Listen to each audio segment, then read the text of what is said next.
Operation सिंदूरच्या स्मरणार्थ स्तुत्य उपक्रम डॉक्टर विक्रांत मोरे यांच्यासह स्वतः 100 सहकाऱ्यांचं रक्तदान। नंदुरबार उपजिल्हा रुग्णालयाला दिले 101 ब्लड बँक भेट।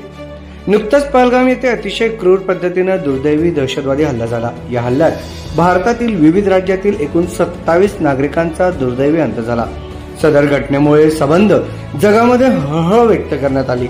प्रत्येक भारतीय नागरिकाच्या मनात अतिशय चीड निर्माण करणारा प्रसंग पहलगाम दहशतवादी हल्ला ठरला आहे। या हल्ल्याचे मुख्य सूत्रधार असलेले पाकिस्तानातील दहशतवादी व पाकिस्तानातील ISI संस्थेला धडा शिकविण्यासाठी भारतीय सैन्याने अतिशय यशस्वीपणे ऑपरेशन सिंदूर राबवले व भारत देश अशा दहशतवादी हल्ल्यांना भीक घालणार नाही आणि भारताकडे व